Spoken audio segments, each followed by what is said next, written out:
Praise lord, హల్లెలూయా. దేవుని నామానికి స్తోత్రాలు. మీ అందరికీ నా వందనాలు తెలియజేస్తున్నాను. Jyothirmayi with Jesus YouTube channel ద్వారా ఈ యొక్క ఉదయకాల సమయంలో ఈ యొక్క పునరుద్ధాన ఆరాధనలో ఏకీభవిస్తున్నటువంటి మీ అందరికీ మరొకసారి ప్రేమపూర్వక వందనాలు తెలియజేస్తున్నాను. గడిచిన కాలమంతా ఆయన కృపలో భద్రపరిచి కాచి కాపాడి మరి యొక్క శ్రేష్టమైనటువంటి పునరుద్ధాన ఆరాధనలో ఏకీభవించడానికి దేవుడు మనకిచ్చినటువంటి శ్రేష్టమైనటువంటి సమయాన్ని బట్టి మరొకసారి స్తుతులు చెల్లిద్దామా. హల్లెలూయా. మరి వాక్య ధ్యానంలోనికి వెళ్ళబోయే ముందు కొద్ది నిమిషాలు ప్రార్థన చేసుకుందాము. స్తోత్రములు స్తోత్రములు స్తోత్రములు నాయన, మహాపరిశుద్ధుడ, మహాగణుడ, గొప్ప దేవ, నీకే వేలాది కోట్ల వందనాలు స్తుతులు స్తోత్రాలు చెల్లిస్తున్నాం తండ్రి. పరిశుద్ధుడివి, యోగ్యుడివి, నిత్య నివాసి అయినటువంటి దేవుడివి, జీవం కలిగినటువంటి వాడవు నీవొక్కడివే నాయన నా తండ్రి. అన్ని నామముల కన్నా ఉన్నతమైనటువంటి నామము, శ్రేష్టమైనటువంటి నామము, ఘనమైనటువంటి నామము తండ్రి మీ నామము తప్ప తండ్రి ప్రభా వేరొక నామం లేదయ్యా. మీకు స్తోత్రాలు తండ్రి ప్రభా. మీరు సజీవుడైనటువంటి దేవుని కుమారుడవయ్యా, పరిశుద్ధాత్ముడ, నీకే స్తుతులు స్తోత్రాలయ్యా. ఈ యొక్క 2025 సంవత్సరమయ్యా, గడిచిన 3 మాసాలు నీ యొక్క రెక్కల చాటున భద్రపరిచి మమ్మల్ని మా కుటుంబాల్ని క్షేమకరమైనటువంటి స్థితిలో సజీవ లెక్కలో ఉంచి నీ యొక్క సన్నిధానములో తండ్రి ప్రభా అయా గడిపేటువంటి భాగ్యాన్ని అయా మాకు అయా తండ్రి ప్రభా ఎంతమంది బిడ్డలైతే ఏకీభవిస్తున్నారో తండ్రి ప్రభా వారికి అట్టి కృపని మీరు దయచేసినందుకు మీకు వందనాలు స్తుతులు స్తోత్రాలు చెల్లిస్తున్నాం తండ్రి. ఈ యొక్క ఉదయకాల సమయంలో నాయన నా తండ్రి అయా తండ్రి మీరు ఏ విధమైనటువంటి జీవాహారం ద్వారా తండ్రి దప్పికొని ఉన్నటువంటి తండ్రి ప్రభా అయా తండ్రి ప్రతి ఒక్కరిని తండ్రి ఏ రీతిగా తండ్రి అయా మీరు తృప్తి పరచనై ఉన్నారో తండ్రి ప్రభా అయా జీవం కలిగినటువంటి మీ మాటల ద్వారా తండ్రి ప్రభా జీవవాక్కుల్ని తండ్రి ప్రభా కూడిన ప్రతి బిడ్డతోటి నాతో కూడా మీరే మాట్లాడి మీ నామానికి సమస్త మహిమ ఘనత తెలియజేస్తూ నజరుడని యేసు అతి పుణ్య పరిశుద్ధ నామములో అడిగి వేడుకొనుచున్నాం ప్రియ పరలోకపు తండ్రి, ఆమెన్. ప్రైజ్ లార్డ్ అండి అందరికీ. ప్రైజ్ లార్డ్, హల్లెలూయా. మరి ఈ దినము పరిశుద్ధ గ్రంథంలో నుండి ధ్యాన భాగంగా ప్రకటన గ్రంథ ధ్యానాలు చేసుకుందామండి.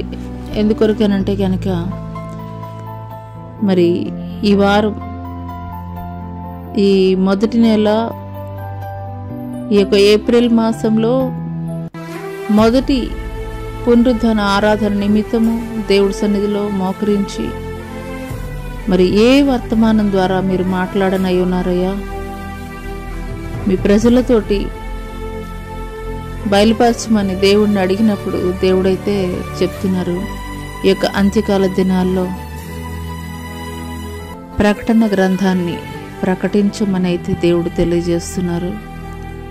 అందు నిమిత్తము ఈ యొక్క ప్రకటన గ్రంథ ధ్యానాలు క్రమం తప్పకుండా ప్రతి ఆదివారము కూడాను ఈ యొక్క ప్రకటన గ్రంథ ధ్యానాలు అయితే గనక పరిశుద్ధాత్మ సహాయం ద్వారా మనం నేర్చుకుందాము.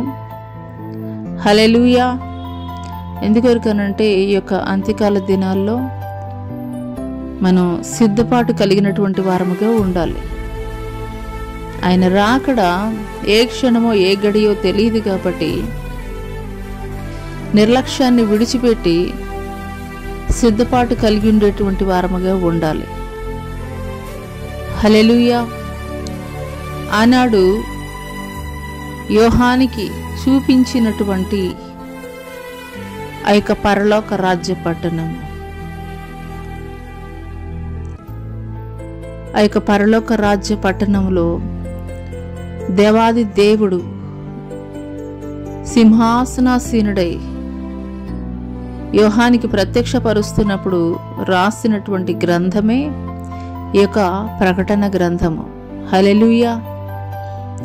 దీనిని రాజగ్రంథం అని కూడా అంటారు. ఎందుకొరకనంటే ఈ యొక్క పరిశుద్ధ గ్రంథము ఈ యొక్క ప్రకటన గ్రంథము తలమానికమైనది. ఎందుకొరకనంటే భూత భవిష్యత్తు వర్తమానాలన్నీ కూడాను ఈ యొక్క ప్రకటన గ్రంథంలో రాయబడి ఉన్నాయి. హల్లెలూయా. భవిష్యత్తులో ఏం జరగబోతుంది, ఏ రీతిగా దేవుని రాకడ కొరకు సిద్ధపాటు కలిగి ఉండాలి, మనలో దేవునికి వ్యతిరేకమైనటువంటి కార్యాలు బయలుపరుస్తున్నప్పుడు ఏ రీతిగా మనం సరిచేసుకోవాలి, ఆయన రాకడలో ఏ రీతిగా ఎత్తబడాలంటే మనం సిద్ధపడేటువంటి వారముగా ఉండాలి, ఆయన యొక్క రాజ్య స్థాపన ఏ రీతిగా జరిగిస్తారు, 1000 ఏండ్ల పరిపాలన, ఈ రీతిగా అనేకమైనటువంటి అంశాలైతే గనక ప్రస్తావించబడి ఉన్నాయి ఈ యొక్క ప్రకటన గ్రంథంలో. ఈ యొక్క ప్రకటన గ్రంథంలో 7 సంఘాలకి 7 ఉత్తరాలు అయితే గనక ఈ యొక్క అపోస్తలుడైనటువంటి యోహాను గారు రాశారు. ఈ యొక్క ప్రకటన గ్రంథ పరిచయం గురించి ఒక 2 నిమిషాలు తెలుసుకుందాము. ఈ యొక్క ప్రకటన గ్రంథాన్ని రాసినటువంటి వ్యక్తి ఆయన ప్రియ శిష్యుడైనటువంటి ఆంతరంగిక త్రయంలో ఒక శిష్యుడైనటువంటి యోహాను. అయితే ఈ యొక్క యోహాన్ని భయంకరమైనటువంటి కాగే నూనెలో పడవేసినప్పుడు అతను మరణించినటువంటి పరిస్థితుల్లో అతనిని తీసుకుని వెళ్ళి డొమిషియన్ చక్రవర్తి కాలంలో పద్మసు ద్వీపంలో అయితే గనక ఉంచడం జరిగింది. ఆ యొక్క పద్మసు ద్వీపం ఏ రీతిగా ఉంటుంది అనంటే, పగలు భయంకరమైనటువంటి వేడి, రాత్రి మరి ఎముకలు కొరికేటువంటి భయంకరమైనటువంటి చలి ఉన్నటువంటి ప్రాంతం.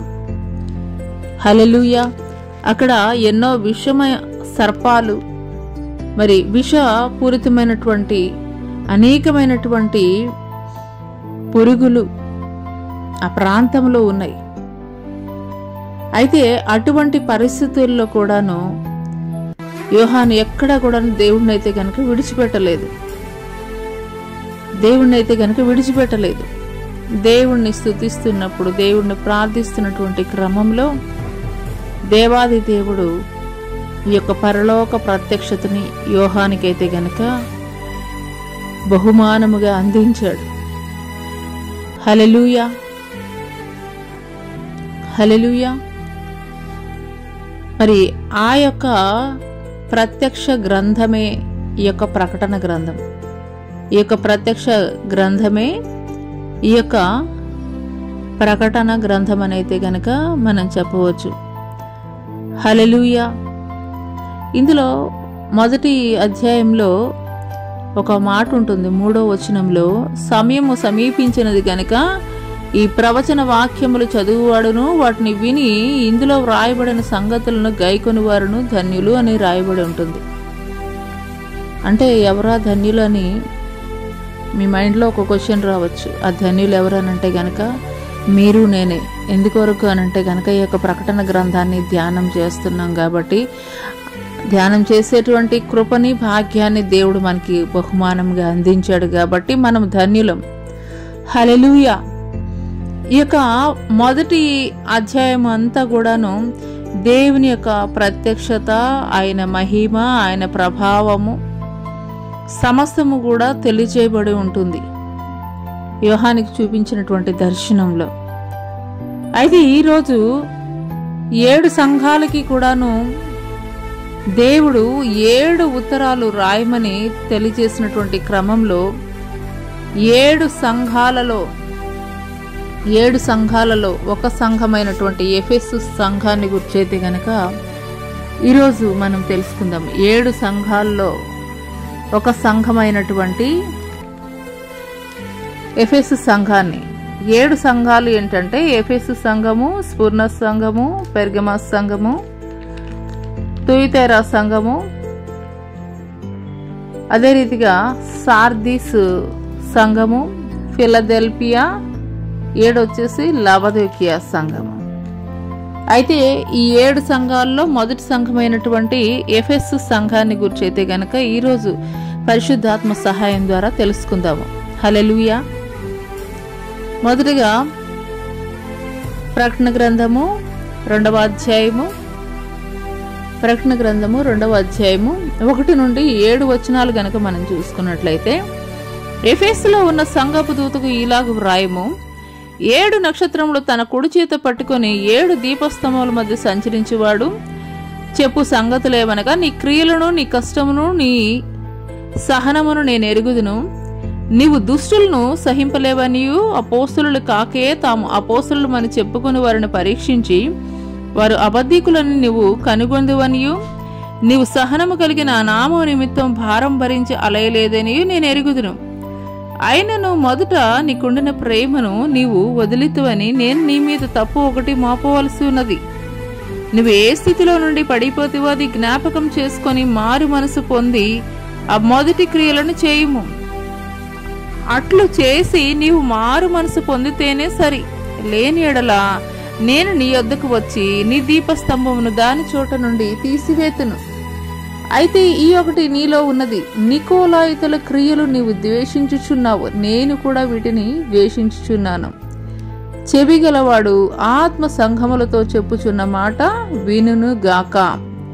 జయించువానికి దేవుని పరదైసులో ఉన్న జీవ వృక్ష ఫలములు భుజింపనిత్తును. హల్లెలూయా, హల్లెలూయా. పరిశుద్ధాత్మ దేవుడు ఈ కొద్ది మాటలు మనందరి వినికిడిలో ఆశీర్వాదకరముగా పనిచేయుచునుగాక. ఆమేన్. హల్లెలూయా. ఈ యొక్క ఎఫెసు సంఘాన్ని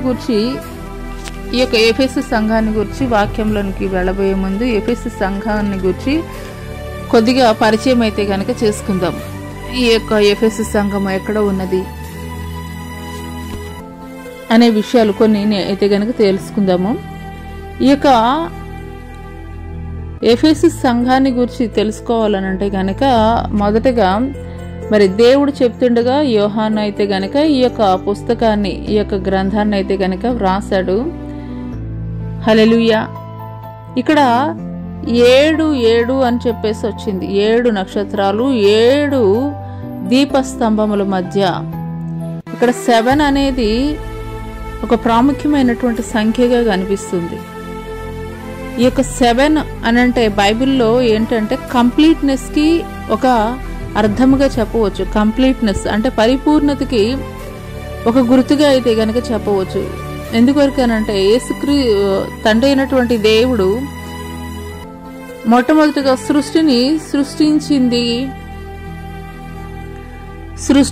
సృష్టించింది యావత్తు మరి మానవుడితో కూడా కలిపి 6 దినాలు 7వ దినాన్ని పరిశుద్ధపరిచినటువంటి వాడిగా ఉన్నాడు దేవుడు. హల్లెలూయా. 7 దినములలో ముగించబడింది సమస్తము కూడా. అదే రీతిగా 7 నక్షత్రాల గురించి తెలియజేశారు, 7 దీపస్తంభాల గురించి తెలియజేశారు. మరి కీర్తన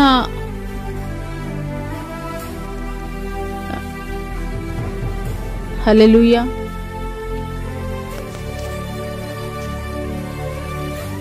ఈ 7 అనేది పరిపూర్ణమైనటువంటి సంఖ్య అని చెప్పడానికి మొదటగా సృష్టి అంతటినీ కూడా 5 దినాల్లో పూర్తి చేశారు. 6వ దినం మానవుని తయారు చేశాడు. 7వ దినం అనేది దేవుని యొక్క సంఖ్యగా ఉన్నది.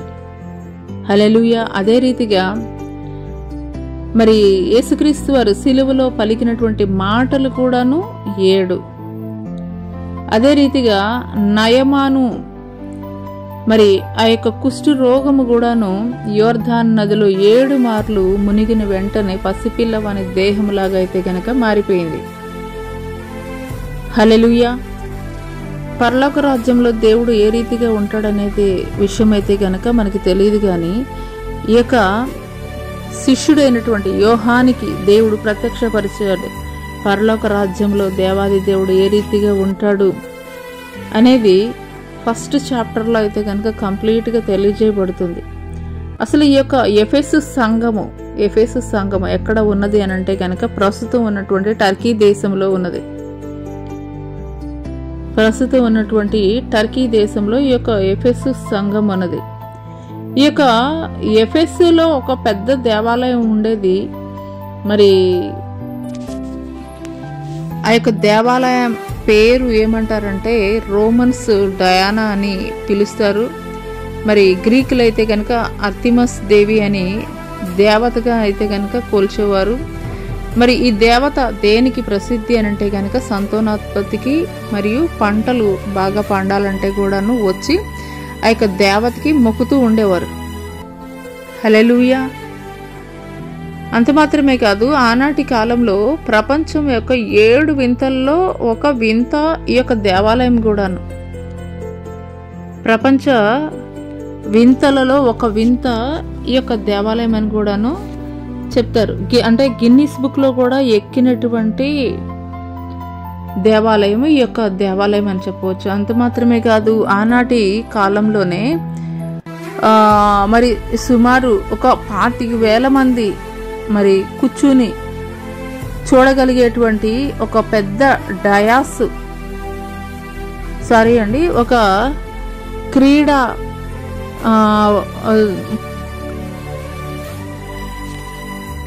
మరి క్రీడలకి సంబంధించినటువంటి ఒక పెద్ద స్టేడియం, ఆడిటోరియం అని చెప్పవచ్చు. ఒక పెద్దది ఆనాటి కాలంలోనే అయితే కనుక ఉన్నది, అప్పుడే ఉన్నది ఆనాటి కాలంలోనే.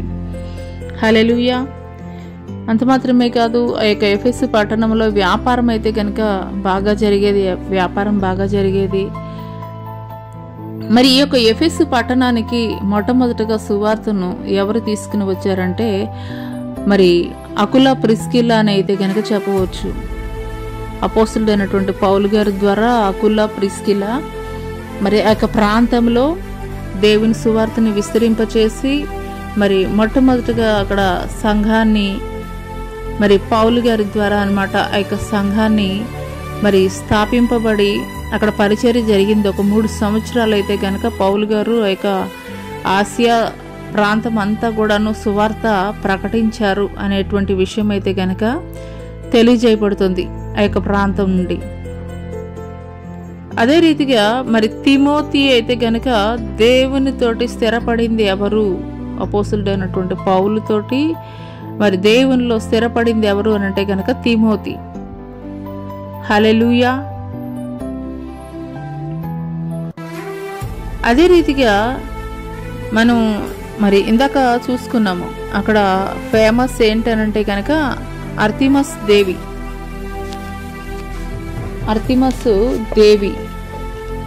హల్లెలూయా.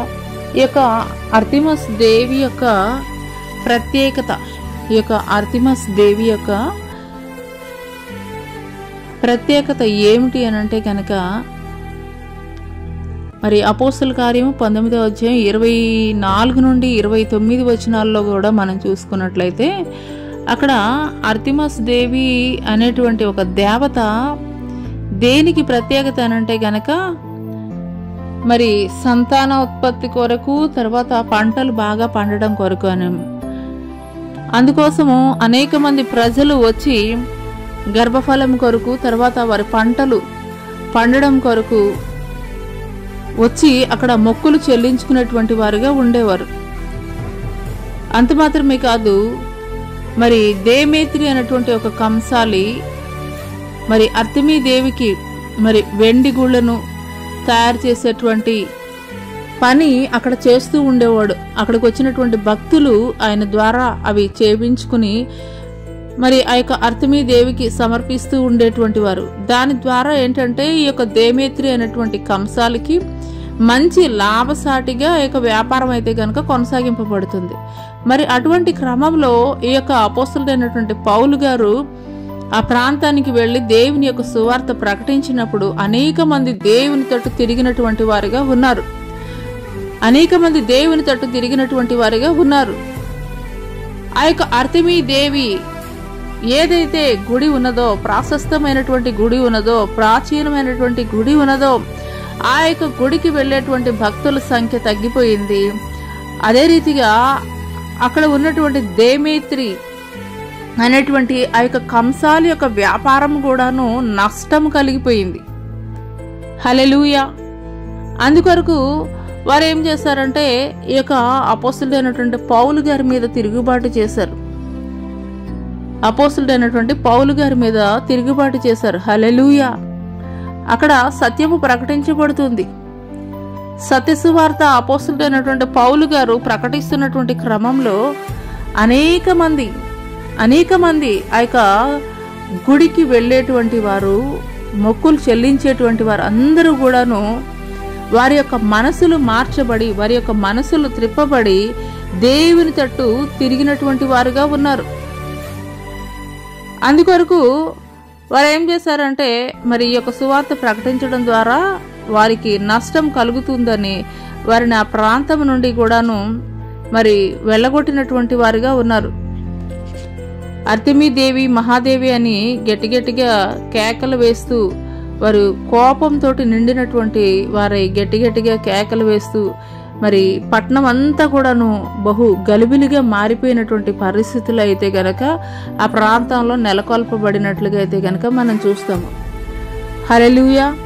అదే రీతిగా ఆ యొక్క ఎఫెసు ప్రాంతంలో అపోస్తలుడైనటువంటి పౌలు గారు మరి సువార్త పరిచర్య నిమిత్తం వెళ్ళినప్పుడు మరి అక్కడ ఉన్నటువంటి ఎఫెసునకు వచ్చినటువంటి శిష్యులను చూసి, మరి మీరు విశ్వసించినప్పుడు పరిశుద్ధాత్మని పొందితిరా అని వారిని అడిగినప్పుడు, అక్కడ ఉన్నటువంటి ప్రాంతంలో ఉన్నటువంటి వారిని అడిగినప్పుడు వారైతే కనుక మాట్లాడుతున్నారు, అసలు పరిశుద్ధాత్ముడు ఉన్నాడు అన్నటువంటి సంగతే మేము వినలేదే, మాకు తెలియదే అని చెప్పేసి మాట్లాడుతున్నారు. ఇది అపోస్తల కార్యం 19వ అధ్యాయంలో అయితే కనుక మనం చూస్తాము. హల్లెలూయా. మొదటి వచనం నుండి కూడాను అసలు పరిశుద్ధాత్ముడు ఉన్నాడనేటువంటి విషయం కూడా వారికి అయితే కనుక ఎఫెసస్ ప్రాంతంలో ఉన్నటువంటి వారికి అయితే కనుక తెలియదు. మరి అప్పుడు అపోస్తలుడైనటువంటి పౌలు గారు అడుగుతున్నారు, మరి ఏ రీతిగా మీరు బాప్తిసం పొందుకున్నారు అని చెప్పేసి అంటే, మరి యోహాను బాప్తిసం బట్టి అని చెప్పేసి వారు చెప్పినప్పుడు మరి అందుకు పౌలు మాట్లాడుతున్నారు, యోహాను తన వెనుక వచ్చిన వాని యందు అనగా యేసునందు విశ్వాసం ఉంచవాలని ప్రజలతో చెప్పుచు మారు మనసు విషయమైనటువంటి బాప్తిసం ఇచ్చానని చెప్పాను. వారు ఆ మాటలు విని ప్రభువైన అయిన యేసు నామమును బాప్తిసం పొందిరి. తర్వాత పౌలు వారి మీద చేతులుంచగా పరిశుద్ధాత్మ వారి మీదకి వచ్చిన. అప్పుడు వారు భాషలతో మాట్లాడుటకును ప్రవచించుటకును మొదలు పెట్టరు. వారందరూ ఇంచుమించు 12 పురుషులు. హల్లెలూయా, హల్లెలూయా, హల్లెలూయా. ఇక్కడ అపోస్తలుడైనటువంటి పౌలు గారు చూసుకున్నట్లయితే ఆయన నివసించేటువంటి ప్రాంతం కాదు, దేశం కాదు, కానీ ఆ ప్రాంతంలోనికి వెళ్ళి ప్రతికూలమైనటువంటి పరిస్థితులు ఉన్నప్పటికీ కూడాను దేవుని యొక్క సువార్తను ప్రకటించినటువంటి వాడిగా ఉన్నాడు. సత్యమైనటువంటి సువార్తను ప్రకటించినటువంటి వాడిగా ఉన్నాడు. సత్యమేదో తెలియజేసినటువంటి వాడిగా ఉన్నాడు. అందు నిమిత్తము వారు మరి మారు మనసు పొందుకుని దేవునిలో బాప్తిసం పొందుకొని ఎప్పుడైతే అపోస్తలుడైనటువంటి పౌలు గారు వారి మీద చేతులుంచినప్పుడు వారు పరిశుద్ధాత్మతోటి నిండుకున్నటువంటి వారై వారు భాషలతోటి మాట్లాడసాగిరి. హల్లెలూయా, హల్లెలూయా.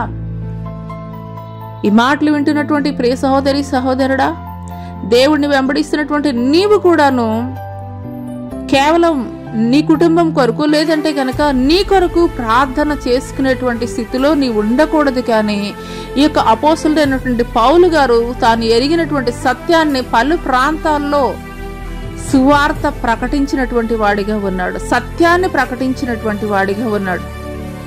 హల్లెలూయా. మనం ఏదో దేశాలు తిరగవలసినటువంటి అవసరం లేదు కానీ అండి, కనీసం నీ యొద్దకు వచ్చినటువంటి వారికి 1-2 మాటలు నీ సాక్ష్యం, దేవుడు నీ జీవితంలో జరిగించినటువంటి మేళ్లు, ఉపకారాలు, ఆశ్చర్య కార్యాలు, దేవుని యొక్క సత్య సువార్తను కూడా మనం ప్రకటించేటువంటి వారముగా ఉండాలని దేవాది దేవుడు తెలియజేస్తున్నాడు. హల్లెలూయా. అదే రీతిగా ఈ యొక్క యోహాను ఈ రీతిగా అయితే గనక అపోస్తలుడైనటువంటి పౌలు గారు ఆ యొక్క ఎఫెసీ పట్టణంలో పరిచర్య చేస్తూ అనేక మందికి బాప్తిసం ఇచ్చారు. అనేక మందికి పరిశుద్ధాత్మలో కూడాను బాప్తిసం ఇచ్చారు. మరి అనేక మందిని ప్రతికూలమైనటువంటి పరిస్థితుల్లో మరి బాప్తిసం ఇచ్చు యోహాను ఇచ్చినటువంటి బాప్తిసం కాదు గాని మరి యేసుక్రీస్తు నామం పేరిట మరి పరిశుద్ధాత్మలో వారికి బాప్తిస్మ ఇచ్చినటువంటి వాడిగా ఉన్నాడు. పరిశుద్ధాత్మను పొందుకున్నటువంటి వారిగా అయితే కనుక వారు ఉన్నారు. ఎప్పుడైతే వారి మీద చేతులుంచి ప్రార్థన చేశాడో అపోస్తలుడైనటువంటి పౌలు గారు వారు ఎరిగినటువంటి అన్య భాషలతోటి వారు మాట్లాడసాగిరి. హల్లెలూయా. ఇది ఈ యొక్క ఎఫెసు సంఘానికి కూర్చున్నటువంటి పరిచయం. హల్లెలూయా. అయితే వాక్య భాగంలోనికి వెళదాము. ఇక్కడ దేవుడు మాట్లాడుతున్నారు, ఎఫెసులో ఉన్న సంఘపు దూతకు ఈలాగు వ్రాయము, 7 నక్షత్రములు తన కుడి చేత పట్టుకొని 7 దీపస్తంభముల మధ్య సంచరించున్నవాడు చెప్పు సంగతులేవనగా. హల్లెలూయా. 7 నక్షత్రములు కుడి చేత పట్టుకొని 7 దీపస్తంభముల మధ్య సంచరించేవాడు చెప్పు సంగతులేవనగా. ఇక్కడ వరకు కూడా మనం చూసుకున్నట్లయితే ఈ యొక్క 7 నక్షత్రాలు ఏమిటి అని అంటే, ఆ యొక్క 7 నక్షత్రాలు కూడాను హల్లెలూయా పైన మరి 1వ అధ్యాయంలో మనం చూసుకున్నట్లయితే ఆ 7 నక్షత్రాలు 7 సంఘములకు దూతలు. ఆ 7 నక్షత్రాలు 7 సంఘాలకైతే గనక దూతలు. 1వ అధ్యాయము 16 నుండి 20 వచనాలు కనుక మనం చూసుకున్నట్లయితే మరి అక్కడ రాయబడి ఉంటుంది, 7 నక్షత్రాలని గురించినటువంటి మర్మము, 7 సువర్ణ దీపస్తంభముల సంగతి వ్రాయము. ఆ 7 నక్షత్రములు 7 సంఘములకు దూతలు. 1వ అధ్యాయము 20 వచనాలు చూసుకున్నట్లయితే ఆ 7 నక్షత్రములు 7 సంఘాలకు దూతలు. ఆ 7 దీపస్తంభములు 7 సంఘాలు. హల్లెలూయా. ఇక్కడ క్లియర్ గా దేవుడు తెలియజేస్తున్నాడండి. 7 నక్షత్రాలు ఏమిటి అనంటే కనుక 7 సంఘములకు దూతలు. 7 నక్షత్రాలు 7 సంఘాలకి దూతలు. ఆ 7 దీపస్తంభాలు, ఆ 7 దీపస్తంభములు ఏమిటి అనంటే కనుక 7 సంఘాలు. సింపుల్ గా ఒకటే మనం అర్థం చేసుకోవాల్సింది, 7 నక్షత్రాలు ఏంటంటే 7 సంఘ దూతలు. హల్లెలూయా. 7 దీపస్తంభాలు ఏంటంటే 7 సంఘాలు. 7 దీపస్తంభాల మధ్య సంచరించేవాడు చెప్పు సంగతులేమనగా. 7 దీపస్తంభాల మధ్య సంచరించేవాడు చెప్పు సంగతులు ఏమనగా అనంటే మరి అక్కడ 1వ అధ్యాయం 13వ వచనంలో రాయబడి ఉంటుంది. 1వ అధ్యాయము అదే ప్రకటన గ్రంథం 1వ అధ్యాయం 13వ వచనంలో చూసుకున్నట్లయితే మరి తిరిగగా 7 సువర్ణ దీపస్తంభములు, ఆ దీపస్తంభముల మధ్యను మనిషి కుమారుని పోలిన ఒకని చూచితిని అని ఇక్కడ అపోస్తలుడైనటువంటి యోహాను గారు రాస్తున్నారు. మనిషి కుమారుడు దేవుడే. ఆ సంఘాలలో తిరుగుతున్నది ఎవరు అనంటే గనక దేవుడే అనే విషయం అయితే గనక తెలియజేస్తున్నారు. హల్లెలూయా. హల్లెలూయా. ఇది ఈ యొక్క ఎఫెసు సంఘానికి మాత్రమే కాదు, ప్రస్తుతము దేవుడు మనతోటి కూడా ఈ యొక్క ఎఫెసు సంఘము ద్వారా దేవుడు మాట్లాడుతున్నారు. ఎఫెసు సంఘము ద్వారా దేవుడు మాట్లాడుతున్నారు. సంఘములో ఎవరు ఉంటారు అనంటే కనుక నువ్వు ఎదురుగా చూస్తున్నటువంటి దైవ సేవకుడు కాదండి, ఆ యొక్క దైవ సేవకుడు ద్వారా దేవుడు మాట్లాడుతున్నారు. సంఘాలలో ఉన్నది ఎవరు అనంటే గనక దేవుడు, దైవ సేవకుల ద్వారా దేవుడు మాట్లాడుతూ ఉన్నారు. హల్లెలూయా. ఆ తర్వాత వచనం చూసుకున్నట్లయితే నీ క్రియలను, నీ కష్టమును, నీ సహనమును నేను ఎరుగుదును. నీవు దుష్టులను సహింపలేవనియు అపోస్తులు కాకే తాను అపోస్తులను చెప్పుకుని వారిని పరీక్షించి వారు అబద్ధికులని నీవు కనుగొంటివి. ఇక్కడ వరకు మనం చూసుకున్నట్లయితే 2వ వచనంలో నీ క్రియలను, నీ కష్టమును, నీ సహనమును నేను ఎరుగుదును అని దేవుడు మాట్లాడుతున్నారు. నీ క్రియలను, నీ కష్టమును, నీ సహనాన్ని నేను ఎరుగుదును అని మరి దేవుడైతే కనుక మాట్లాడుతున్నారు. ఇక్కడ క్రియలు అనంటే కనుక ఏంటంటే పరిచర్య చేసేటువంటి సంఘముగా దేవుడు ప్రశంస చేస్తున్నాడు. మరి నీ కష్టాన్ని అని అంటే కనుక పటిష్టమైనటువంటి సంఘము అని చెప్పి దేవుడు తెలియజేస్తున్నాడు. అంటే సహనము అని అంటే కనుక పోషించేటువంటి సంఘముగా అయితే కనుక ఈ యొక్క ఎఫెసీ సంఘానికి మరి పవిత్రమైనటువంటి సంఘముగా అంటే నీవు దుష్టులను సహింపలేవనియు అపోస్తలులు కాకే తాము అపోస్తలమని చెప్పుకొని వారిని పరీక్షించి వారు అబద్ధికులను నీవు కనిగొంటివనియు. అంటే దుష్టుల్ని అబద్ధికుల్ని సహించలేనటువంటి పవిత్రమైనటువంటి సంఘము. ఈ సంఘానికి, ఎఫెసు సంఘానికి ఉన్నటువంటి 5 ప్రశంసలు ఏంటంటే, మొదటగా క్రియలు చేయువాడని చెప్పి దేవుడు ప్రశంసిస్తున్నాడు. రెండవది మరి కష్టపడతావు నువ్వు అని చెప్పి తెలియజేస్తున్నాడు. మూడవది సహనము కలిగి ఉంటావు అని దేవుడు తెలియజేస్తున్నాడు. నాలుగవది నీవు దుష్టులను సహింపలేవని నేను ఎరుగుదును అని తెలియజేస్తున్నాడు. ఐదవది వచ్చేసి అపోస్తలులమని చెప్పుకొని వారిని పరీక్షించువారు, మరి అంత మాత్రమే కాదు అబద్ధికులను కూడా నువ్వు కనుగొన్నావు అని 5 ప్రశంసలు అయితే గనక ఈ యొక్క ఎఫెసు సంఘానికి దేవుడు ఇస్తున్నాడు. హల్లెలూయా. అదే రీతిగా మనము కూడాను దేవుని ద్వారా ప్రశంసించబడేటువంటి వారముగా ఉండాలని దేవుడు కోరుకుంటున్నాడు. దేవుడు మనల నుండి కూడా కోరుకునేది ఏంటంటే ప్రశంసించబడే వారంగా మనం ఉండాలి. అంటే మనుషుల యొక్క మెప్పు, మనుషుల యొక్క సంతోషం కాదు గాని దేవుడు మెచ్చుకుని వాడే యోగ్యుడని లేఖనం తెలియజేస్తుంది. అదే రీతిగా మనము కూడాను దేవుని ద్వారా మెప్పు పొందుకునేటువంటి వారముగా ఉండాలి. హల్లెలూయా. కీర్తనలు 1:6 చూసుకున్నట్లయితే నీతిమంతుల మార్గము యెహోవాకు తెలియను, దుష్టుల మార్గము నాశనముకు నడుపును అని రాయబడి ఉంటుంది. నీతిమంతుల మార్గము యెహోవాకు తెలియను. మనుషులు పై రూపాన్ని చూస్తారు, దేవుడు హృదయ లోతుల్ని ఎరిగినటువంటి వాడు. నీవు పైకి భక్తి పరురాల్లాగా ఉండవచ్చు, నువ్వు పైకి మరి ప్రజలతోటి మెప్పు పొందుకునేటువంటి స్థితిలో నీవు ఉండవచ్చు, కానీ నీ హృదయం ఏ రీతిగా ఉన్నదనేది దేవుడు పరీక్షిస్తాడు. ఆ విషయాన్ని అయితే కనుక మర్చిపోవద్దు. హల్లెలూయా. అదే రీతిగా మరి దేవుడు మాట్లాడుతున్నారు, ప్రియులారా అనేకైన అబద్ధ ప్రవక్తలు లోకంలోనికి బయలు వెళ్ళి ఉన్నారు కనుక ప్రతి ఆత్మను నమ్మక ఆయా ఆత్మలు దేవుని సంబంధమైనవో కావో పరీక్షించుడి అని మరి 1 యోహాను 4:1 రాయబడి ఉన్నది. అనేక మంది అబద్ధ ప్రవక్తలు లోకంలోనికి బయలుదేరి వెళ్ళి ఉన్నారు. ప్రతి ఆత్మను నమ్మక ఆ ఆత్మలు దేవుని సంబంధమైనవో కావో పరీక్షించుడని దేవుడు తెలియజేస్తున్నాడు. అవును సంగమా, దేవుడు మత్తయి సువార్త 24వ అధ్యాయంలో ఆయన ఒలీవల కొండ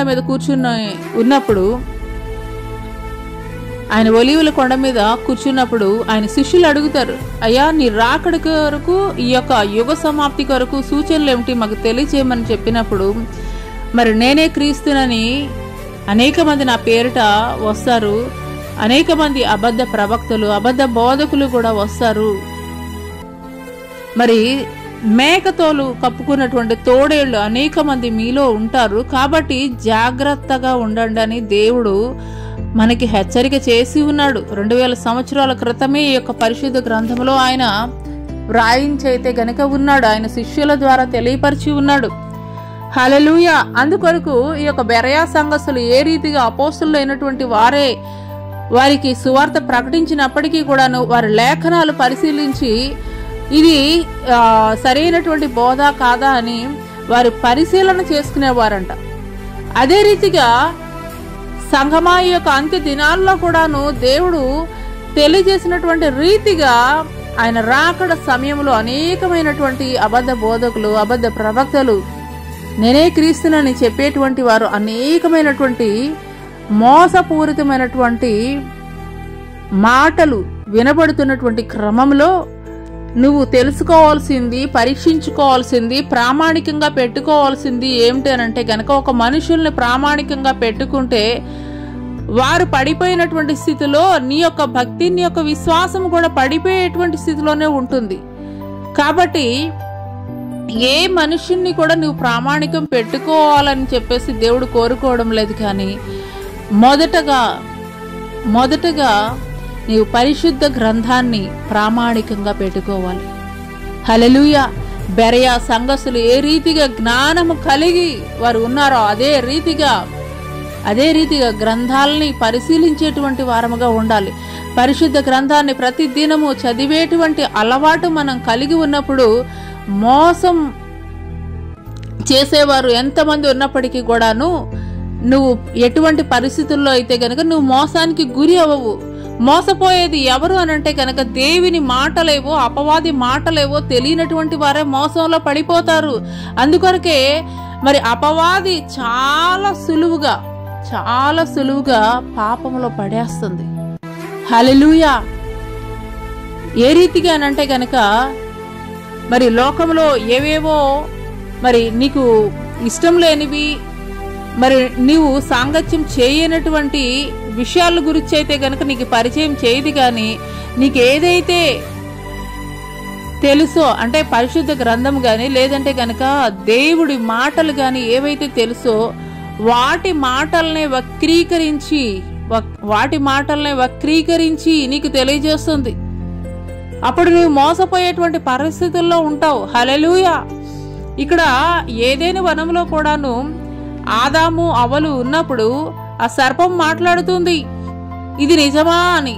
ఏంటా నిజమనంటే గనక ఈ తోటలో ఉన్నటువంటి చెట్ల ఫలాలు అన్నీ కూడాను మరి మీరు తినవచ్చు, మరి ఈ యొక్క చెట్టు ఫలాలని తినవద్దని చెప్పేసి దేవుడు మీకు తెలియజేస్తాడని చెప్తున్నావు. కానీ ఈ చెట్టు ఫలాలు మీరు తిన్న రోజున మీరు దేవతల్లాగా మారిపోతారు.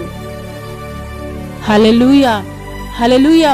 ప్రతి దినము చల్లపాటి వేళ దేవుడు వారితోటి సంచారం చేసేవాడు, వారితోటి మాట్లాడేవాడు. చక్కటి సహవాసం దేవునితోటి ఆదాము అవ్వలు కలిగి ఉన్నారు.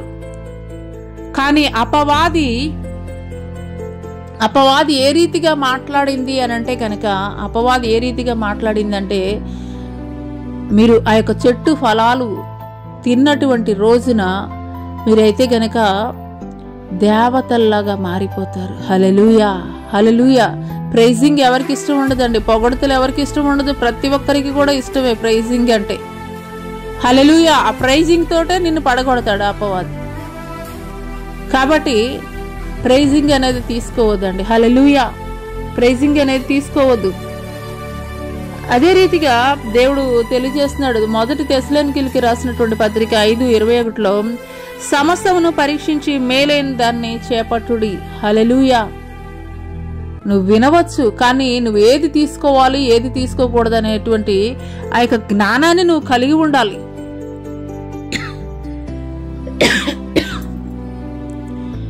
ఏది తీసుకోవాలి ఏది తీసుకోకూడదు అనేటువంటి జ్ఞానాన్ని నువ్వు కలిగి ఉన్నప్పుడు మరి నిశ్చయంగా నువ్వు మోసపోయేటువంటి అవకాశం అయితే కనుక ఉండదు. హల్లెలూయా. 2 కొరింథీయులకు రాసినటువంటి పత్రిక 11వ అధ్యాయం 13వ వచనంలో ఉంటుంది. ఏలయనగా అట్టివారు క్రీస్తు యొక్క అపోస్తలుల వేషం ధరించుకున్న వారై ఉండి దొంగ అపోస్తలులను మోసగండ్రును పనివారునై ఉన్నారు. హల్లెలూయా. క్రీస్తు యొక్క అపోస్తలుల వేషం ధరించుకున్నటువంటి వారు, వేషం ధరించుకున్న వారు ఎవరు, లేదంటే నిజమైనటువంటి వారు ఎవరు అనేటువంటి విషయాలను మనం గ్రహించుకున్నటువంటి వారముగా ఉండాలి. హల్లెలూయా, హల్లెలూయా. దేవాది దేవుడు ఈ యొక్క 2వ వచనం ద్వారా దేవుడు మాట్లాడుతున్నాడు. నీ క్రియలను, నీ కష్టమును, నీ సహనాన్ని నేను ఎరుగుదును. నీవు దుష్టులను సహింపలేవనియు అపోస్తలులకు ఆకియే తాము అపోస్తలులు అని చెప్పుకుని వారిని పరీక్షించి వారు అబద్ధికులను నీవు కనుగొంటివనియు. అంటే ఈ యొక్క ఎఫెసు సంఘం ఏ రీతిగా ఉన్నది అని అంటే గనక ఎవరు నిజమైనటువంటి బోధ చేస్తున్నారు, ఎవరు అబద్ధమైనటువంటి బోధ చేస్తున్నారు అనేటువంటి మరి వివేకం కలిగి ఉన్నటువంటి సంఘముగా దేవుడు ఈ యొక్క ఎఫెసు సంఘానికి అయితే గనక ప్రశంస ఇచ్చాడు. హల్లెలూయా. ఎఫెసు సంఘానికి దేవుడు ప్రశంస అయితే గనక ఇచ్చాడు. కాబట్టి మనం చేయవలసింది ఏమిటి అనంటే గనక ఎఫెసు సంఘము చేసినటువంటి కార్యాలు మనం చేసేటువంటి వారముగా ఉండాలి. అంటే వివేచన కలిగి ఉండాలి. ఏది సత్యమైనటువంటి బోధ, ఏది అసత్యమైనటువంటి బోధ అనేటువంటి వివేకము, విచక్షణ కలిగి ఉండేటువంటి వారముగా ఉండాలని దేవుడు తెలియజేస్తున్నాడు. హల్లెలూయా.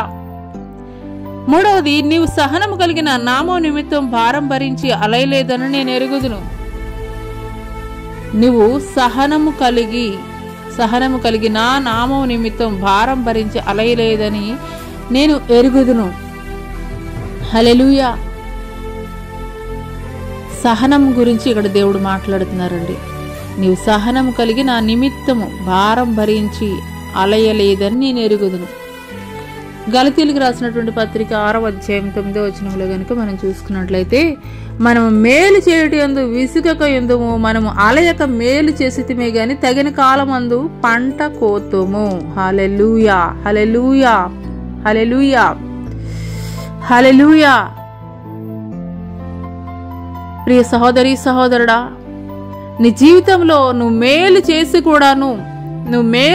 కూడాను రిటర్న్ గిఫ్ట్ నువ్వు మేలు పొందుకోకుండా అవమానమే పొందుకుంటున్నావా, నిందే పొందుకుంటున్నావా, హింసే పొందుకుంటున్నావా?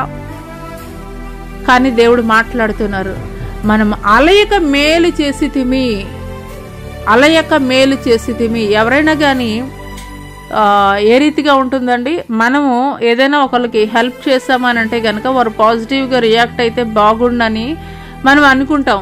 అంటే కనీసం థ్యాంక్స్ చెప్తే బాగుండని అనుకుంటా. కనీసం వాళ్ళు థ్యాంక్స్ చెప్పకుండా నువ్వు ఇచ్చినటువంటి మరి ఆ యొక్క గిఫ్ట్ని కూడాను వారు నిన్ను దూషిస్తూ అవమానకరంగా నిన్ను గురించి మాట్లాడుతున్నారనుకోండి, ఏ రీతిగా ఉంటుంది? చాలా పెయిన్ఫుల్గా ఉంటుంది.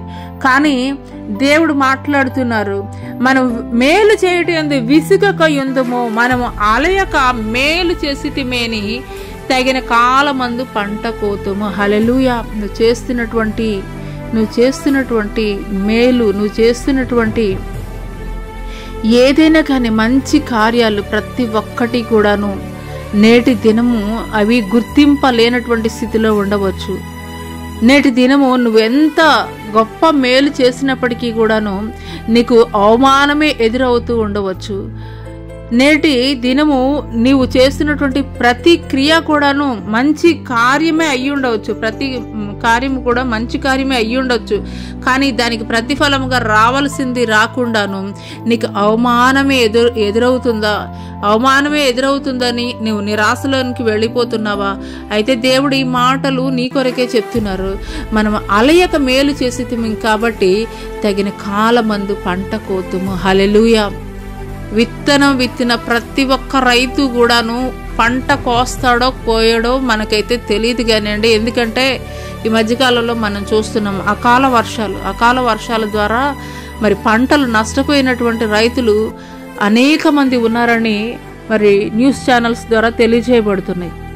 అంటే విత్తనాలు విత్తినటువంటి, అంటే భూ సంబంధమైనటువంటి విత్తనాలు విత్తినటువంటి రైతులు పంట కోస్తారో కోయరనేటువంటి విషయము అయితే గనక గ్యారంటీ లేదు. కానీ ఆత్మీయ సంబంధమైనటువంటి విత్తనము విత్తినటువంటి నీవు మరి నిశ్చయముగా పంట కోస్తావని దేవుడు తెలియజేస్తున్నాడు.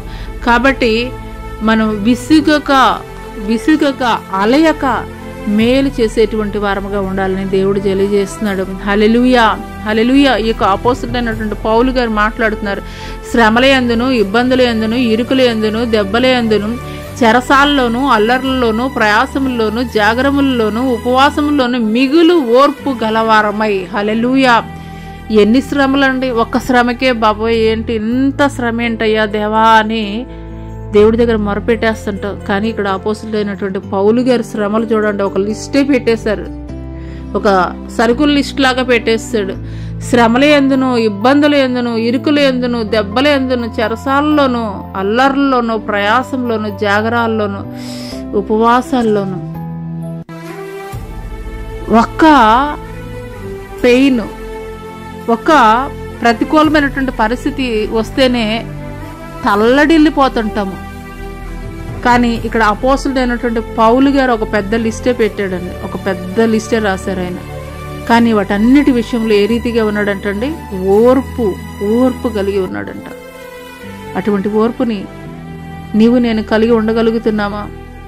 అనుకూలమైనటువంటి పరిస్థితుల్లో ఓర్పు కలిగి ఉన్నామని చెప్పడం కాదు కానండి, ప్రతికూలమైనటువంటి పరిస్థితులు ఎదురైనప్పుడు, ప్రతికూలమైనటువంటి పరిస్థితులు ఎదురైనప్పుడు కూడాను సహనం కలిగి ఉండేటువంటి వారముగా ఉండాలని దేవుడు తెలియజేస్తున్నాడు. అందుకొరకే ఈ యొక్క ఎఫెసీ సంఘం మరి 3వ వచనంలో మాట్లాడుతున్నారు, నీవు సహనము కలిగిన నామ నిమిత్తం భారం భరించి అలయలేదని నేను ఎరుగుదును. భారం భరించి అలయలేదని నేను ఎరుగుదును.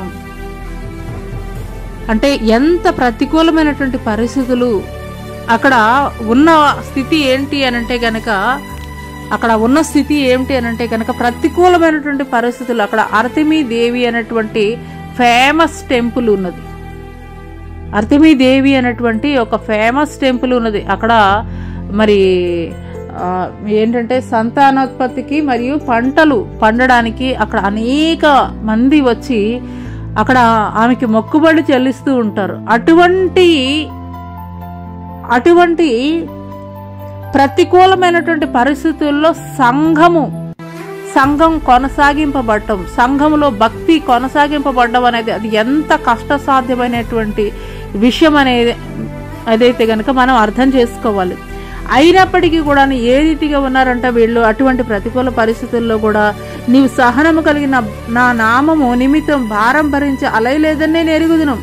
ఆయనను మొదట నీకుండిన ప్రేమను నీవు వదిలితిరువని నేను నీ మీద తప్పు ఒకటి మోపవలసి ఉన్నది. హల్లెలూయా.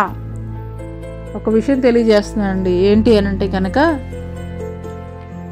మొదట నీకున్నటువంటి ప్రేమనైతే కనుక నీవు మర్చిపోయావు. హల్లెలూయా.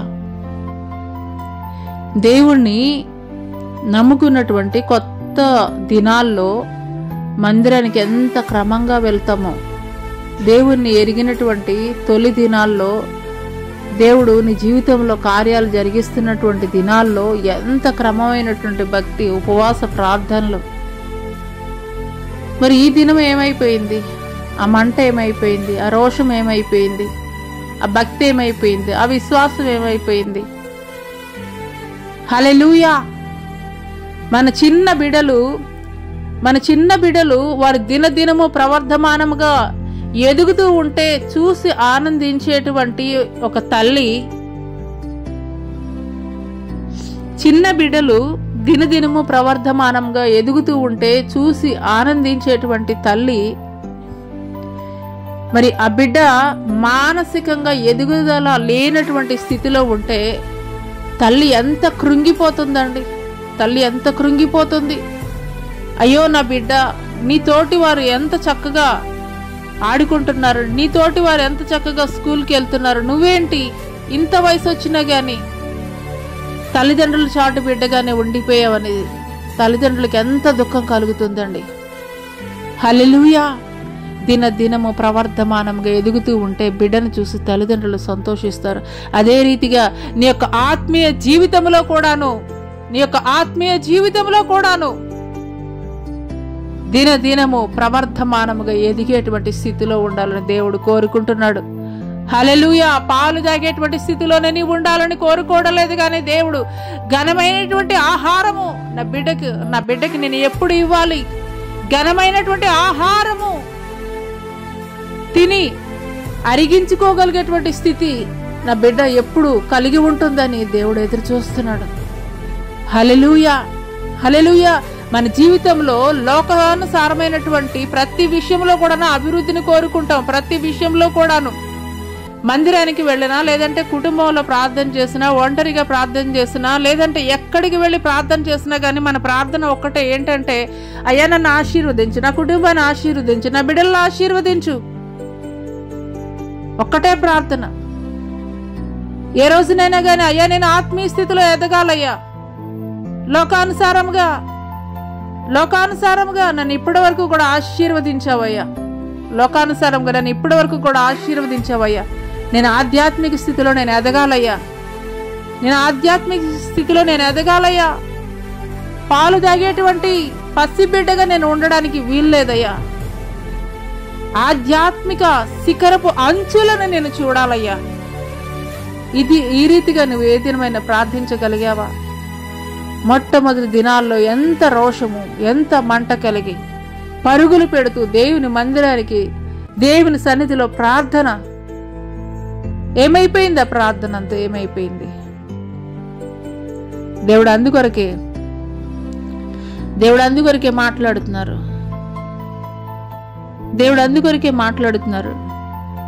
నీ సహనము నీవు సహనము కలిగి నా నామ నిమిత్తం భారం భరించాలే లేదని నేను ఎరుగుదును. ఆయనను మొదట నుండిన ప్రేమను నీవు వదిలితివి. మొదట ఉండిన ప్రేమను నీవు వదిలితివి. నేను నీ మీద తప్పు ఒకటి మోపవలసి ఉన్నది. దేవుడు మన మీద తప్పు మోపుతున్నాడండి. హల్లెలూయా, హల్లెలూయా, హల్లెలూయా. ఈ యొక్క అంత్యకాల దినములలో దేవుడు మాట్లాడుతున్నారు. యొక్క ఒలీవల కొండ మీద దేవుడు తెలియజేశాడు, అనేకులలో ప్రేమ చల్లారిపోవడం వలన అక్రమము విస్తరించు. నేడు చూడట్లేదా? ప్రపంచంలో నలుమూలలో ఎటు చూసినా గాని మనం చూడట్లేదా? ప్రేమ చల్లారిపోయినటువంటి స్థితిలో ఉన్నది. తల్లిదండ్రులకి బిడ్డల మీద ప్రేమ లేదు, బిడ్డలకి తల్లిదండ్రుల మీద ప్రేమ లేదు, భర్త మీద భార్యకు లేదు, భార్య మీద భర్తకు లేదు, దేశానికి లేదు. నేడు చూడటం లేదా? ప్రపంచ పరిస్థితులు ఎంత భయంకరంగా యుద్ధ వాతావరణం. ఎంతో మంది అమాయకులైనటువంటి ప్రజలు వారి ప్రాణాలు కోల్పోతున్నారు, పసిబిడ్డలు మొదలుకొని. ఎందుకొరకనంటే కనుక ప్రేమ అక్రమము విస్తరించుట చేత అనేకులలో ప్రేమ చల్లారిపోవును. హల్లెలూయా, హల్లెలూయా, హల్లెలూయా. నేడు పేపర్ ఓపెన్ చేసినా, లేదంటే కనుక యూట్యూబ్ ఛానల్స్ చూసినా, ఎక్కడ చూసినా కానీ భయంకరమైనటువంటి మారణకాండ జరుగుతూ ఉన్నది. ఎందుకొరకంటే ప్రేమ చల్లారిపోయింది, ప్రేమ లేదు, మనుషుల్లో ప్రేమ లేదు. దేవుడు తెలియజేస్తున్నాడు, నిన్ను వల్ల నీ పొరుగు వారిని ప్రేమించు అని అంటున్నాడు. ఎక్కడ కనిపిస్తుంది అసలు ఆ ప్రేమ అనేది? అసూయ, ద్వేషం, కక్షలు, కార్పణ్యాలు ఇవి మాత్రమే ప్రస్తుతం అంత్యకాల దినములలో ఈ యొక్క ప్రపంచంలో ఏలుబడి అవుతున్నది. ఏమిటి అనంటే కనుక అసూయ, ద్వేషాలే ఏలుబడి అవుతున్నది. హల్లెలూయా, హల్లెలూయా. అందుకొరకే దేవుడు మాట్లాడుతున్నారు, మొదట నీలో చూసినటువంటి ప్రేమను, మొదట నీకుండినటువంటి ప్రేమను నీవు వదిలితివి. నేను నీ మీద తప్పు ఒకటి మోపవలసి ఉన్నది. మొదట దేవుని మీద కలిగినటువంటి ప్రేమను మర్చిపోయావా? విడిచిపెట్టేశావా? దూరంగా జరిగిపోయావా? క్రమాన్ని విడిచిపెట్టేశావా? లోక సంబంధమైనటువంటి స్నేహాలు, లోక సంబంధమైనటువంటి అలవాట్లు, లోకానుసారమైనటువంటి ఇచ్ఛలతోటే నువ్వు కొనసాగిస్తూ నీ జీవితాన్ని కొనసాగిస్తున్నట్లయితే కనుక దేవుడు ఈ మాటలు నీ కొరకే మాట్లాడుతున్నారు. దేవుడు ఈ తప్పు నీ మీద మోపుతున్నాడు. కాబట్టి ఇప్పటికైనా సరి చేసుకోవాలని దేవుడు తెలియజేస్తున్నాడు. ఇప్పటికైనా కానీ సరి చేసుకోవాలని దేవుడు తెలియజేస్తున్నాడు. హల్లెలూయా, హల్లెలూయా. మొట్టమొదటి దినాల్లో జాయింట్ ఫ్యామిలీస్ ఉండేయండి. ఎంత ఆప్యాయతలు, ఎంత అనురాగాలు ఉండేయో. ఇప్పుడు ఎవరికి వాళ్ళు సెపరేట్ అయిపోయిన తర్వాత ఆ ప్రేమలు అన్నీ కూడాను చల్లారిపోయినటువంటి స్థితిలో ఉన్నాయి. కుటుంబాల్లో మాత్రమే కాదండి, ఆధ్యాత్మిక జీవితంలో దేవుడు మాట్లాడుతున్నారు. దేవుడు అంటే ఎంత ప్రేమ, దేవుడు అంటే ఎంత ఆసక్తి, మందిరం అంటే ఎంత ఆసక్తి. ఏమైపోయింది ఆ ఆసక్తి అంతా? ఏమైపోయింది? నిర్లక్ష్యం నిన్ను వెంటాడుతుంది.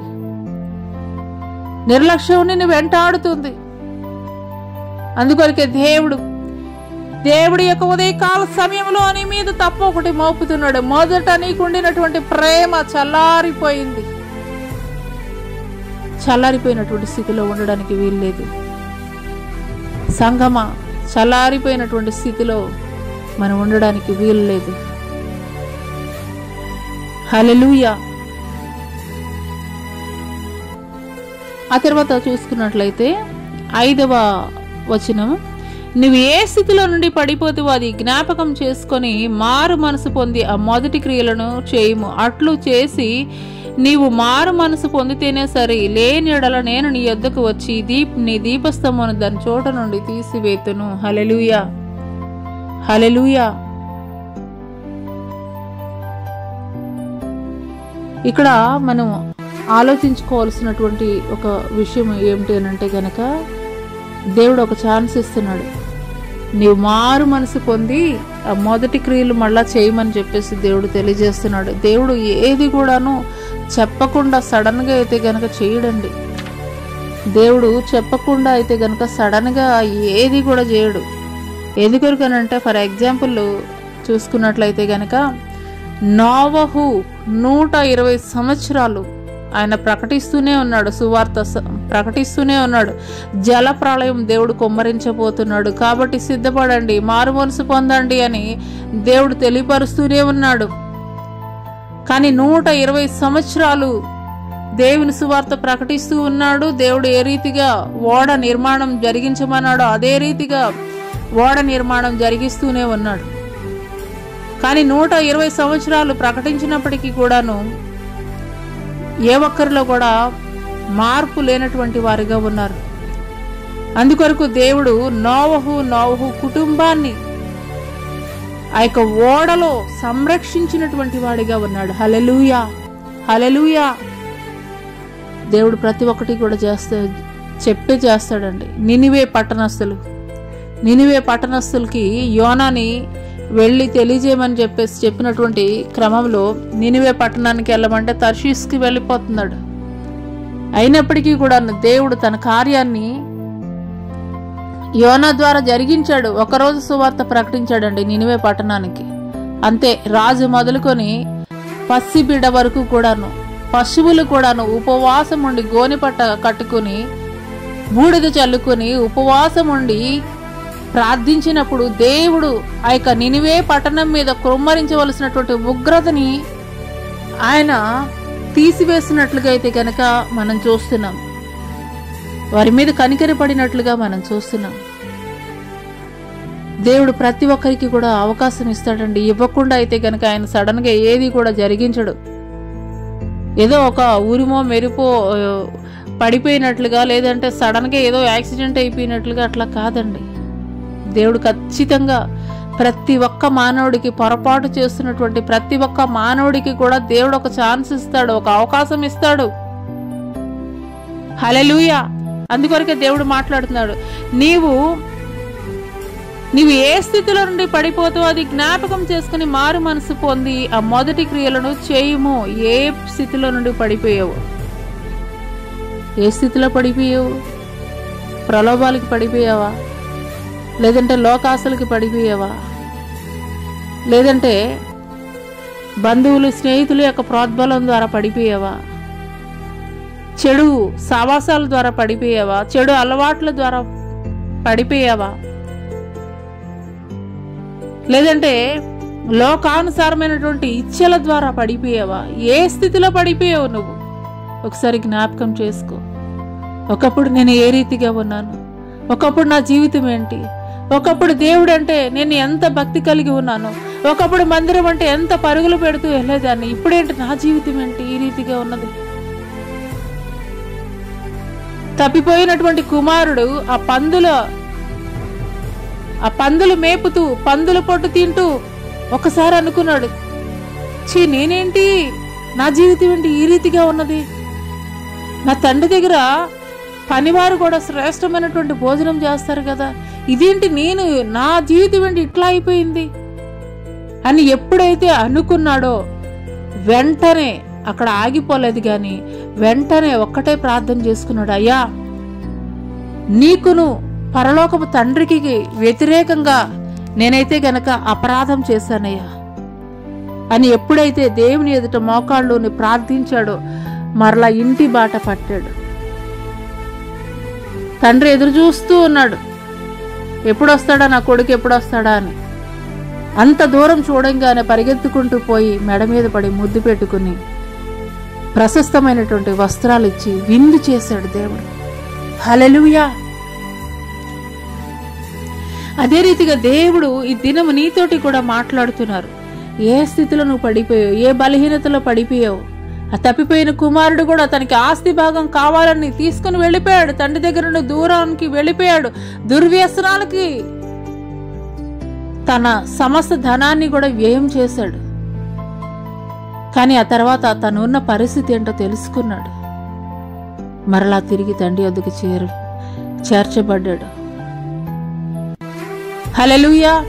ఈ మాటలు వింటున్నటువంటి ప్రియ సహోదరి సహోదరుడా, నీవు కూడా ఇలాంటి పరిస్థితుల్లో, ఏ పరిస్థితులను బట్టి దేవునికి దూరంగా జరిగిపోయి ఉన్నావో, ఏ బలహీనతలను బట్టి దేవునికి దూరంగా జరిగిపోయి ఉన్నావో, ఏ పరిస్థితులను బట్టి దేవునికి దూరంగా జరిగిపోయి ఉన్నావో నాకైతే తెలియదు, కానీ దేవుడు మరలా నిన్ను పిలుస్తున్నాడు. మరలా మొట్టమొదటి దినాల్లో నువ్వు ఎటువంటి భక్తి చేశావో, ఎటువంటి రోషం కలిగి ఉన్నావో, ఎటువంటి మంట కలిగి ఉన్నావో, తప్పిపోయినటువంటి కుమారుడిని తండ్రి అల్లంత దూరాన ఉండంగానే పరిగెత్తుకుంటూ వెళ్ళి మెడ మీద పడి ముద్దు పెట్టుకున్నాడు. అదే రీతిగా నువ్వు ఏ స్థితిలో ఉన్నా గాని ఎంత భయంకరమైనటువంటి పాపములో వెళ్ళిపోయి నా తండ్రి మరలా నన్ను అర్థం చేసుకుంటాడా, నన్ను చేర్చుకుంటాడా, ఈ రీతిగా సంశయించద్దు ప్రియ సహోదరి సహోదరుడా. నువ్వు ఎలాంటి పరిస్థితుల్లో ఉన్నా కానీ దేవుడికి ఒక అవకాశం ఇస్తున్నాడు.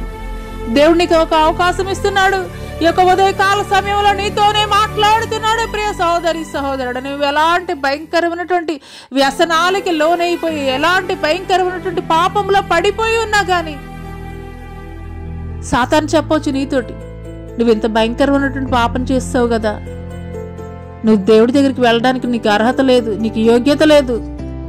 ఈ రీతిగా దేవునికి సమీపిస్తున్నటువంటి నిన్ను సాతాను ఆటంకపరచవచ్చు. హల్లెలూయా. జాగ్రత్త. ఎన్ని ఆటంకాలు ఎదురైనప్పటికీ కూడా నా తండ్రి నాకు కావాలి,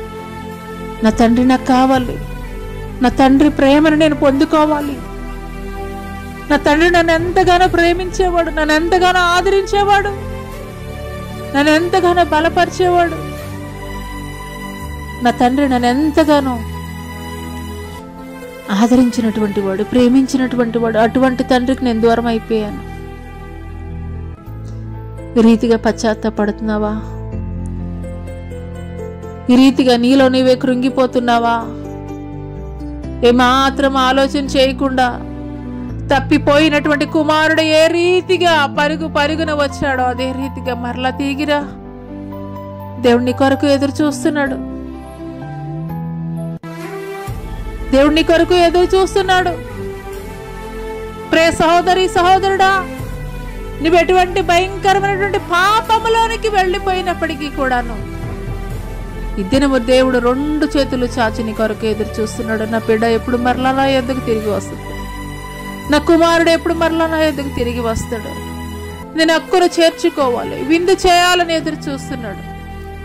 ఆలస్యం చేయకు ప్రియ సహోదరి సహోదరుడా. తప్పిపోయినటువంటి కుమారుడిని ఏ రీతిగా దేవుడు అక్కున చేర్చుకున్నాడు, అంతకన్నా ఘనముగా దేవుడు నేను చేర్చుకొనబోతున్నాడు. హల్లెలూయా, హల్లెలూయా, హల్లెలూయా. స్తోత్రం, స్తోత్రం, స్తోత్రం. హల్లెలూయా.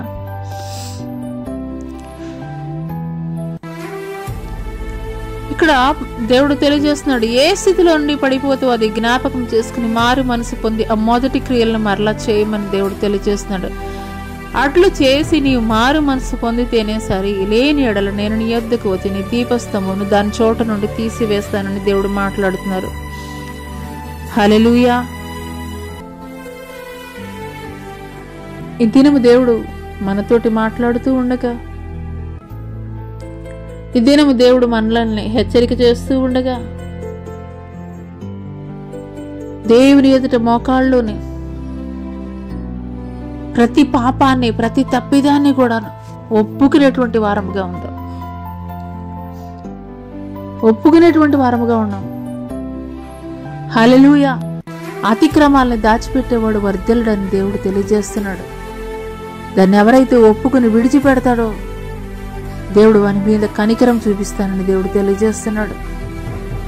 హల్లెలూయా. ఆలస్యం జరిగిపోయిందేమీ లేదు.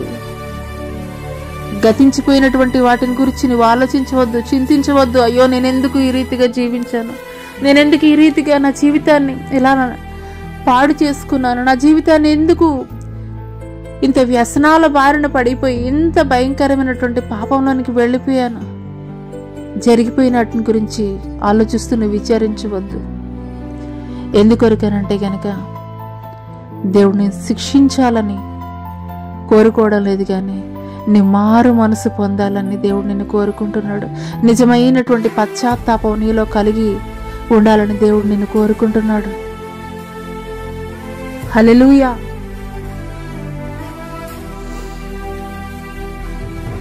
అయితే ఆరో వచనం చూసుకున్నట్లయితే, అయితే ఈ ఒకటి నీలో ఉన్నది, నికోలాయితుల క్రియలు నీవు ద్వేషించుచున్నావు, నేను కూడా వీటిని ద్వేషించుచున్నాను.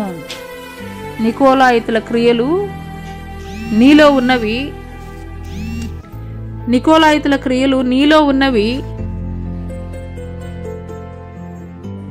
నీవు ద్వేషించుచున్నావు, నేను కూడా వీటిని ద్వేషించుచున్నాను.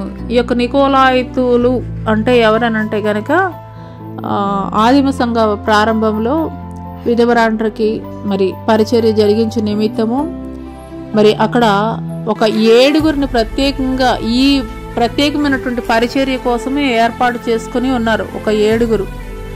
ఆ 7లో ఒక వ్యక్తి ఈ యొక్క నికోలాతు అనేటువంటి వ్యక్తి. హల్లెలూయా. నికోలాయితుల బోధ వాటిని నువ్వు ద్వేషించుచున్నావు. యూదా పత్రికలో మనం చూసుకున్నట్లయితే 1వ అధ్యాయం 4వ వచనంలో ఏలే అనగా కొందరు రహస్యముగా జొరబడి ఉన్నారు, వారు భక్తిహీనులై మన దేవుని కృపను కామాతురత్వమునకు దుర్వినియోగపరచుచు మన అద్వితీయ నాథుడును ప్రభువైన యేసుక్రీస్తును విసర్జించుచున్నారు. హల్లెలూయా. ఎవరు అనంటే కనుక ప్రత్యేకంగా లోకానుసారమైనటువంటి వారు కాదండి. వీరు ఎక్కడున్నారు అనంటే కనుక సంఘాల్లోనే ఉన్నారంట. నికోలాయితుల బోధ. హల్లెలూయా. కీర్తనల గ్రంథము 26వ అధ్యాయం 5వ వచనంలో చూసుకుంటే, దుష్టుల సంఘము నాకు అసహ్యము, భక్తిహీనులతో సాంగత్యం చేయను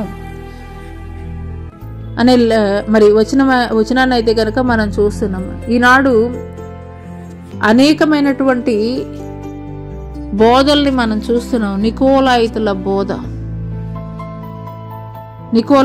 బోధ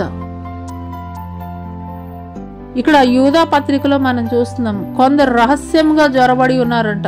వారు ఎవరనంటే గనక భక్తిహీనులై మన దేవుని కృపను కామాతురత్వమునకు దుర్వినియోగపరచుచు మన అద్వితీయ నాథుడును ప్రభువైన యేసుక్రీస్తును విసర్జించి ఉన్నారు. అంటే పైకి భక్తి పరుల్లాగానే ఉన్నారు, కానీ వారు అంతరంగికంగా భక్తిహీనులుగా ఉన్నారు. కాబట్టి వారిని బట్టి జాగ్రత్తగా ఉండాలని దేవుడు తెలియజేస్తున్నాడు. హల్లెలూయా. అంత మాత్రమే కాదు, మరి యోహాను రాసినటువంటి 2వ పత్రిక 9వ వచనంలో మనం చూసుకున్నట్లయితే 9వ వచనం, క్రీస్తు బోధయందు నిలిచి ఉండక దానిని విడిచి ముందునకు సాగు ప్రతివాడును దేవుని అంగీకరింపని వాడు. ఆ బోధయందు నిలిచి ఉండువాడు తండ్రిని కుమారుని అంగీకరించువాడు. అటువలనే నికోలాయితుల బోధను అనుసరించి వారును నీలో ఉన్నారని ప్రకటన గ్రంథం 2వ అధ్యాయం 15వ వచనంలో తెలియజేయబడుతుంది. కాబట్టి ఏ బోధ దేవునికి అంగీకార యోగ్యమైనది, దేవునికి వ్యతిరేకమైనటువంటి బోధ ఏది అనేటువంటి విషయాన్ని పరిశీలించి మనం తెలుసుకునేటువంటి వారముగా ఉండాలని దేవుడు తెలియజేస్తున్నాడు. ఈ యొక్క ఎఫెసు సంఘము కూడాను నికోలాయితుల బోధను ద్వేషించేటువంటి సంఘమే. నికోలాయితుల యొక్క క్రియలను ద్వేషించేటువంటి సంఘమే ఈ యొక్క ఎఫెసు సంఘము. అదే రీతిగా దేవుడు మాట్లాడుతున్నాడు, నేను కూడా వీటిని ద్వేషిస్తున్నాను. చెవిగలవాడు ఆత్మ సంఘములతో చెప్పుచున్న మాట వినుగాక. చెవిగలవాడు ఆత్మ సంఘములతో, చెవిగలవాడు అనంటే ఈ యొక్క భౌతిక సంబంధమైనటువంటి చెవులు కాదండి, ఆత్మ సంబంధమైనటువంటి చెవులు, ఆత్మ సంబంధమైనటువంటి చెవులు. ఇక్కడ మత్తయి సువార్త 13వ అధ్యాయం 9వ వచనంలో కూడాను ఉంటుంది. మరికొన్ని మంచి నేలను పడెను, అవి మొలిచి నూరంతలుగా ఫలించినను. ఈ మాటలు పలుకుచు వినుటకు చెవులు గలవాడు వినునిగా కానీ బిగ్గరగా చెప్పాను. అదే రీతిగా ప్రకటన గ్రంథంలో కూడాను 2వ అధ్యాయం 11వ వచనం 17 ఇంకా అనేక చోట్ల కూడాను ఈ యొక్క ప్రకటన గ్రంథంలో ప్రతి సంఘంతో కూడా దేవుడు మాట్లాడతాడు. హల్లెలూయా. చెవి గలవాడు ఆత్మ సంఘములతో చెప్పుచున్న మాట వినుగాక. చెవి గలవాడు ఆత్మ సంఘములతో, ఇక్కడ ఎవరో ఒక వ్యక్తి చెప్పడం లేదండి, దేవుని ఆత్మ సంఘాలతో చెప్తున్నది. ఈ యొక్క మాటలు మనం వినాలంటే ఈ యొక్క శారీరకమైనటువంటి చెవుల ద్వారా కాదండి, ఆత్మ సంబంధమైనటువంటి చెవులు కలిగినటువంటి వారే, ఆత్మ సంబంధమైనటువంటి చెవులు కలిగినటువంటి వారే వాటిని వినేటువంటి వారిగా ఉంటారని దేవుడు తెలియజేస్తున్నాడు. హల్లెలూయా. అటువంటి ఆత్మ సంబంధమైనటువంటి చెవులను మనం కలిగి ఉండేటువంటి వారముగా ఉండాలి. హల్లెలూయా. ఈ యొక్క ఎఫెసు సంఘానికి దేవుడు ఇస్తున్నటువంటి గిఫ్ట్ ఏమిటి అని అంటే గనక, జయించువానికి దేవుని పరదేశంలో ఉన్న జీవ వృక్ష ఫలములను భుజింపనిత్తును. హల్లెలూయా. జయించువానికి దేవుని పరదేశంలో ఉన్న జీవ వృక్ష ఫలములను భుజింపనిత్తును అని దేవుడు తెలియజేస్తున్నాడు. హల్లెలూయా. అయితే ఏదైనా వనంలో మంచి చెడులు తెలియనిచ్చు వృక్షం ఒకటి, జీవ వృక్ష ఫలం ఒకటి, 2 వృక్షాలు ఉన్నాయండి. అయితే దేవుడు ఆ యొక్క వృక్ష ఫలాలను గురించి అయితే గనక మనకు చెప్పలేదు, కానీ ఇక్కడైతే దేవుడు తెలియజేస్తున్నాడు. ఎవరైతే గనక జయిస్తారో వారికి ఏమిస్తానని చెప్తున్నాడంటండి, ఈ భూ సంబంధమైనటువంటి జీవ వృక్ష ఫలాలని చెప్పట్లేదు, కానీ పర సంబంధమైనటువంటి జీవ వృక్ష ఫలాలని భుజింప చేసేటువంటి భాగ్యాన్ని దేవుడు ఇస్తానని దేవుడు మాట్లాడుతున్నారు. హల్లెలూయా. హల్లెలూయా. ఈ యొక్క ఎఫెసు సంఘం ద్వారా దేవుడు మనతోటి మాట్లాడుతున్నటువంటి మాటలు, ఈ యొక్క ఎఫెసు సంఘంతో దేవుడు మాట్లాడుతున్నటువంటి మాటలు, మొదటగా 5 ప్రశంసలు ఇచ్చారు. ఆ 5 ప్రశంసలు ఏంటంటే, నీవు క్రియలు చేస్తున్నావు, తర్వాత కష్టపడుతున్నావు, సహనాన్ని కలిగి ఉన్నావు. 4 దుష్టులను సహింపలేవని నేనైతే గనక ఎరిగి ఉన్నాను. అపోస్తలులని చెప్పుకున్నటువంటి వారిని నీవు పరీక్షించి వారు అబద్ధకులను కనుగొన్నావు. అంత మాత్రమే కాదు, నికోలాయితుల యొక్క బోధని నీవు ద్వేషిస్తున్నావు కాబట్టి నేను కూడా ద్వేషిస్తున్నానని ఈ యొక్క 6 ప్రశంసలు అయితే కనుక దేవుడు ఈ యొక్క ఎఫెసు సంఘానికి ఇచ్చాడు. ఆయన ఈ యొక్క ఎఫెసు సంఘములో ఆయనకి నచ్చినటువంటిది ఏది, ప్రశంస కానిది ఏమిటి అని అంటే కనుక, మొదట నీవు కలిగి ఉన్నటువంటి ప్రేమని నీవు విసర్జించవు కాబట్టి నీ మీద తప్పు మోపుతున్నాను.